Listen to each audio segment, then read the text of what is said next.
Motormouth Jenkins here, welcoming you to our brand new YouTube channel. Hope that you'll come back and see every segment each and every week, and I will share preventative maintenance tips and regularly scheduled maintenance tips for your car. So whether you know a little bit about your car or absolutely nothing, this is the channel just for you, where I share over 35 years of experience as a qualified and licensed service technician with truck and coach, light truck and passenger vehicles.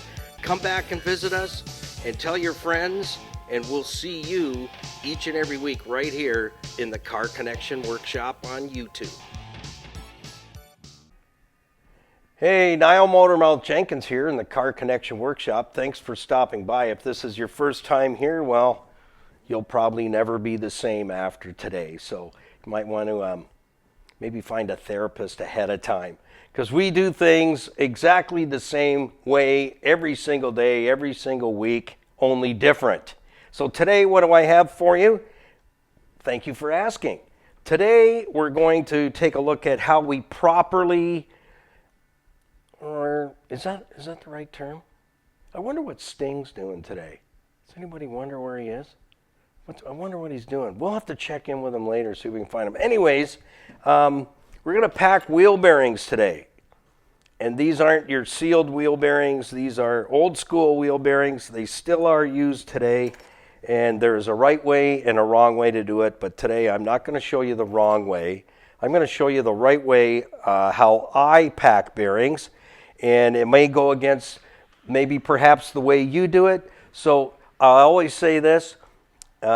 My military boss, who taught me auto mechanics, would say, I don't care how that headlight gets changed in that van, fellas. If you take the screws out with your left hand and puts the screws back in with the left hand, and the other guy uses a screwdriver in his right hand and takes the screws out and puts the headlight in, all I want at the end of the day is the headlight's not falling out and it turns on. So if you want to do it your way, power to you. But this is the way I've done it for many years, being a licensed service tech since 1988, still holding my licenses. 310T, 310S is for big trucks, the big riggers and coaches. I loved working on the trucks. So let's get right in this today. What I have is, I have a leg here it's a hub, off of Mr. Green Jeans. He is our 1967 C10 Fleetside Chevy pickup from Georgia. And I'll just give you a little history on Mr. Green Jeans real quick. I bought him in 1996, and he's not been on the road yet. In fact, I had a pretty extensive car collection and truck collection over the years. I've been around hot rods and stuff since age 13, and I just had a birthday last week, so I'm approximately that old. Not older than dirt. Maybe older than a worm, but not old as dirt. So we brought them out, and I have a number of vehicles that you're going to see on the show in the Car Connection Workshop, and doing the things that need to get done to get them back out on the road. So Mr. Green Jeans hasn't been running since about 1998. He's been tucked away, neat and tidy, and I've had the truck all apart a couple times, and now we're putting him back together, and I want to get him out on the road, and a number of other vehicles that I've had in my collection that I kept. I sold a lot of them off, but these vehicles have been hidden away for years, decades, and they're coming out, and we're fixing them up. So today, we're going to pack a hub. We've machined the drums out, and we can do that on this style of brake drum. I put it through a little paint on there. I rebuilt it with a little tss. And so I like to do the job once and do it well. I mean, if I'm out in the field getting a vehicle running and just to get it back to the shop, you do what you got to do to make the thing roadworthy enough to get it back to the shop. But in this case, I'm doing the job once, do it well, and then maintain it. So here, let's get started. I do these by hand. And if you're wondering what some of this array here is, I'm rebuilding an old broken carburetor. And I'm doing up a bunch of carburetors right now because I have, as I mentioned, I'm bringing vehicles out that I want to complete and get back out on the road. That's where they need to be. They need to be out on the road, whether I still own it or not, or decide to sell it and move it on to a new caregiver. That's fine. So we'll cross that road when we get there, but it's time to bring them all out, get them all fixed up, introduce them to you, and you get a chance to see what it takes to do some of the repairs. So we're working on drum brakes. The hub is all cleaned out. If you're wondering what these are for another vehicle that I'm working on.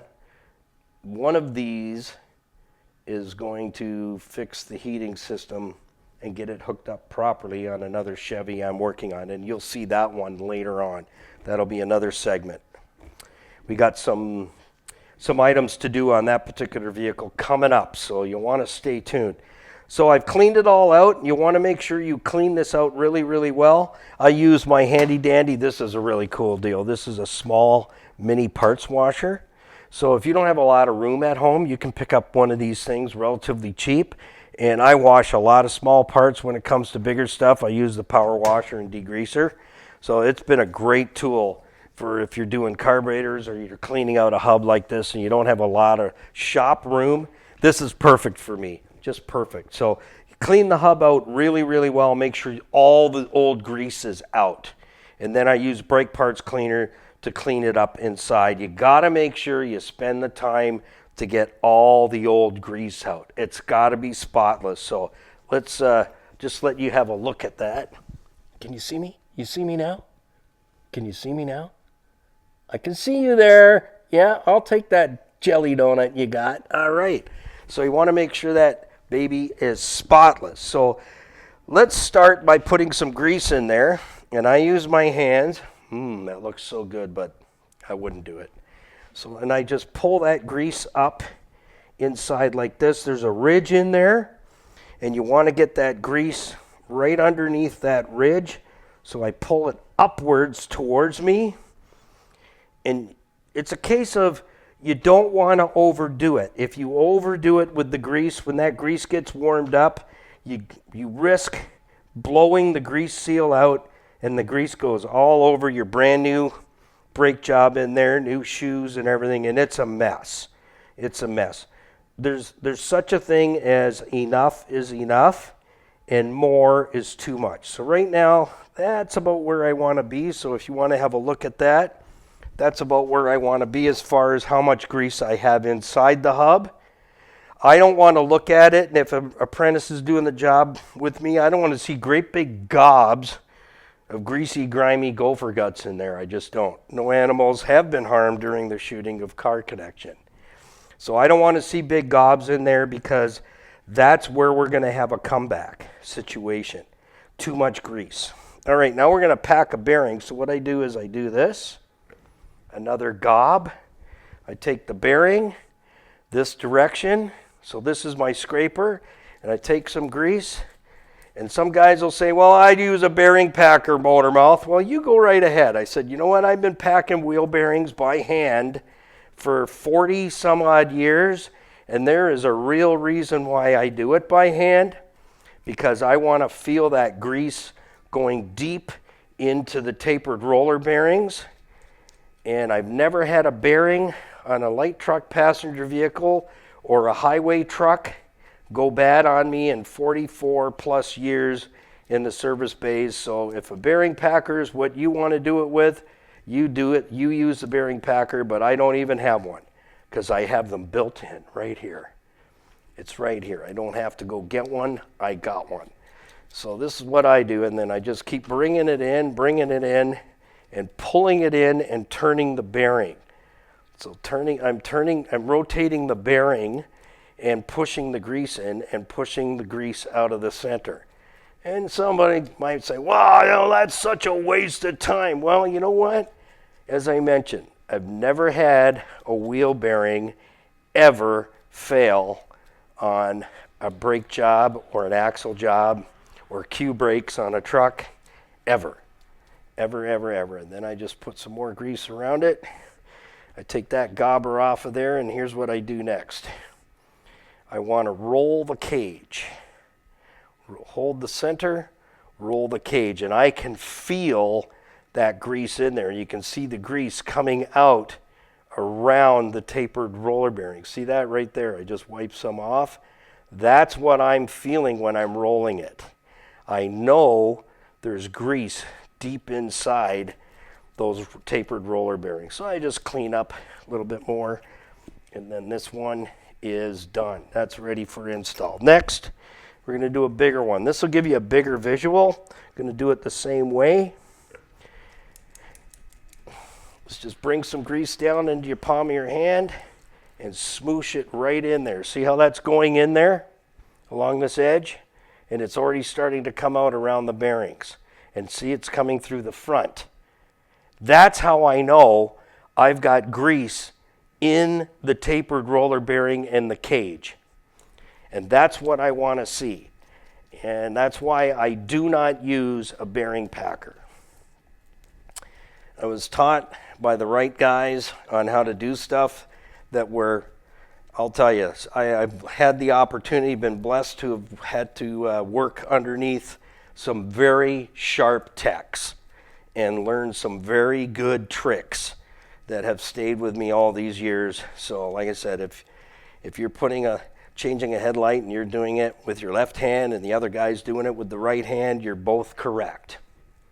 Carry on. As long as that job is done and done well when we're done, that's all that matters. So, and I can pack these real quick, but I've slowed it right down for you so you can really see what's going on. So you can see the difference. And I'll tell you, I have used a bearing packer, and I still find this is the better way.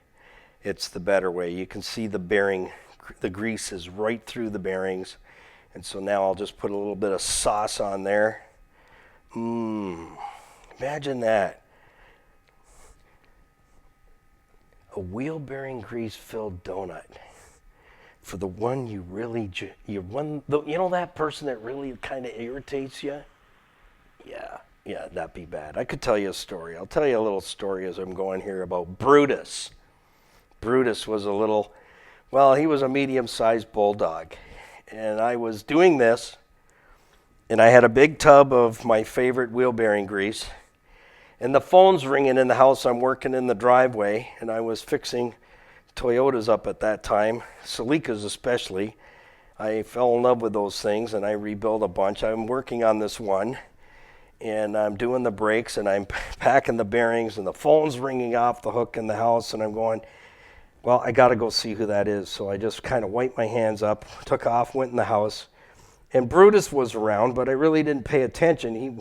That was the neighbor's dog, and I would play with Brutus just like he was a kid, and he just loved it. He absolutely loved it. So I was a few minutes in the house, and I came back, and my tub of grease was totally empty. Like the bucket was rolling around in the driveway, and I'm going, okay, where'd all the grease go? And I see Brutus off in the distance. He's heading for home, and I'm going, I think Brutus ate my wheel bearing grease. Like the bucket was almost new. This is 1.8 kilograms of wheel bearing grease, and this is the only grease I use. I'll put a little plug in here. I've used the same brand for years. The reason I can count on it, I love it. It's stringy, just the way I want, and I've never lost a bearing to it. And so I phoned the neighbor, and I said to her, Mary, I'm not sure, but here's what happened. I went in the house. I was packing wheel bearings. I had my grease bucket out there, and I think Brutus ate all my wheel bearing grease. Well, how much do you think he ate? 2 kilograms? What? I go, yeah, that's why I'm phoning. I don't know if he's going to be okay.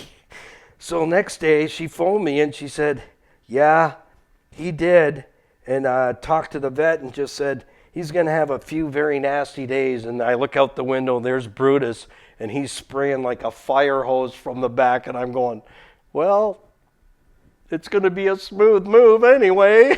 But he ate a whole bucket. It was almost a whole bucket. But anyways, be careful around your pets, because Brutus had a lick, I guess, and thought, this is pretty good. So he ate the whole thing while I was in the house. But I laughed, but I thought, I just killed Brutus. I just killed him. So the vet laughed, and the neighbor laughed, and he he had Montezuma's Revenge for about a week, and he was okay. Brutus was okay. But man, my goodness, just remember, if you're doing this outside, put the lid on your bearing grease, because the dogs especially, there's something in it they like, and they'll eat it. All of it. So, okay, we got our bearings packed, and I always like to make sure this surface is clean right here. I don't put it on with any grease hanging around this inside piece right here, because that's going to go up against the spindle housing. So what do we do next? Well, what we're going to do next is, I'm going to cover this so Brutus doesn't eat it, or my camera person. Who knows? They'll just show up and eat it. I've got a grease seal. Always make sure you've got the right grease seal, and check that with your parts guys to make sure you got the right application. Just steal a little bit of lube from there, and you just lube this up. You do not want your seal to go against your spindle, and you're going to see what a spindle is in a few minutes here as we cover. We're going to take a look at Mr. Green Jean's right side. That's the side I haven't done yet, and then the other side I've almost finished it, and you're going to see how that turns out in the next video. So a little bit of lube in there, don't overdo it, and don't pack grease in that area here, in this groove. Don't fill that groove with grease. I've seen guys do it. You don't need to do it, and it's not a good idea. So we're going to place that in there like that. Okay, and I'm going to wipe my hands, and we're going to put that seal in. So I do have a seal driver kit, but on this particular one, I'm going to show you how to do it. If you don't have a seal driver kit, there's two things you're going to need. You are going to need a persuader and then a specialty tool. So I'm just going to head over to my toolbox here, and I'm going to get a persuader out of this drawer. And then I'm going to go to this tool right here. Yeah, it's a specialty socket for doing four-wheel drive. So, but it fits this just perfect. So here's how we put that in. Persuader. And they can be a bit tricky. Do not do this with the persuader. If it cocks up like that, which is fine, just bring it over. Just bring it over until it's square. And then you want to make sure you go down as square as possible. And when you hear this change, hear it? You're in. Don't sit there wailing on it. It's in. So what I do, just give it one more love tap. I hang on to it and keep it centered. And it's, you hear that solid sound. We're in. We're in there. Winner, winner, chicken dinner. Tell them what he won, Johnny. You won a wheel bearing grease donut. Perfectly jelly filled. We'll just take a quick look at the other side, and you can see what's going on. And there's lots of grease in there. We don't need to add any more. When I go to put the front hub on, I will just, and the front bearing goes in there like so, and you'll see that in the next video. I usually just put a little more grease and pull a little grease to the front, and you'll see that in the next video. So stick around as we go to the other side in a few moments and show you how to install the brake drum and hub, and how to preload the wheel bearings, because that's important. If they're too loose, it's bad. If they're too tight, it's bad. You'll burn the bearings out either way, and the job will be all for naught. So thanks for stopping by. Remember to like, share, tag, and follow and subscribe to our YouTube channel, Niall Jenkins.